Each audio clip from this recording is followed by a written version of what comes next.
আসসালামু আলাইকুম। Dhaka bank PLC শীর্ষ খবরে সবাইকে আমন্ত্রণ জানাচ্ছি। আমি সোহেল ফাইসাল। বিরোধী দলীয় নেতা ও জামায়াতে ইসলামের আমির ডাক্তার শফিকুর রহমান বলেছেন, বর্তমান সংসদে ফ্যাসিবাদের ছায়া দেখা যাচ্ছে।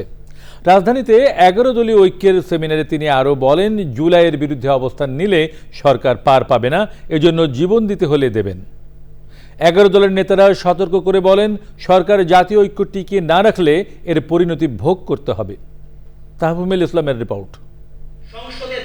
রাজধানীতে গণভোটের রায়ের বিরুদ্ধে সরকার সংকটের মুখোমুখি দেশ শীর্ষক জাতীয় সেমিনারে 11 দলীয় ঐক্যের শীর্ষ নেতাদের পাশাপাশি অংশ নেয় আইনজীবী, সাংবাদিক ও অ্যাক্টিভিস্ট সহ নানা পেশার মানুষ। সেমিনারে কি নোট উপস্থাপন করেন সুপ্রিম কোর্টের সিনিয়র আইনজীবী শিশির মুনির। বক্তারা বলেন, জনগণের ইচ্ছা অনুযায়ী দেশ পরিচালনা করতে হলে গণভোটের রায় মেনে নিতে হবে। আবার গভীর রাতে পার্লামেন্ট বসিয়ে আরেকটা গণভোটের রায় মানার চেষ্টা করবেন? আমাদের তরুণদের প্রতি আমার প্রত্যাশা আছে, বাংলাদেশে যেই রাজা হওয়ার চেষ্টা করুক না কেন সেই চেষ্টা ফলপ্রসূ হবে না ইনশাআল্লাহ। 11 দলের শীর্ষ নেতারা বলেন, দাবি আদায়ে মাঠে নামার বিকল্প নেই।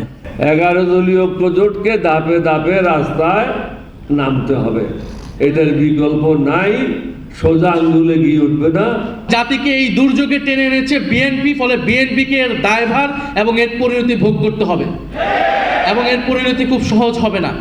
আজকে বিএনপির অবস্থা দেখে মনে হচ্ছে তারা ক্ষমতার মসনদে বসার পর জনগণকে তারা ইঁদুর আর নিজেদেরকে সিংহের মতো ভাবছে।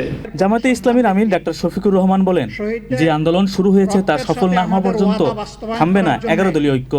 জুলাই যোদ্ধাদের আকাঙ্ক্ষা পূরণ করার জন্য এই আন্দোলন ইনশাআল্লাহ সফলতার প্রান্ত সীমায় গিয়ে থামবে, এর আগে নয়। আমরা আমাদের সন্তানদেরকে কারো গোলাম বানাতে চাই না, এবং কারো পারিবারিক রাজতন্ত্র বাংলাদেশে চলবে জাতির উপর ফ্যাসিজম হিসাবে, তাও আমরা বরদাস্ত করব না। বিরোধী দলীয় নেতা অভিযোগ করেন, আগে সংসদে বিরোধী দলকে যেভাবে তুচ্ছ তাচ্ছিল্য করা হতো তা এখনো হয়। একজনের বদলে আরেকজনের। তাফহিমুল ইসলাম, চ্যানেল আই, ঢাকা।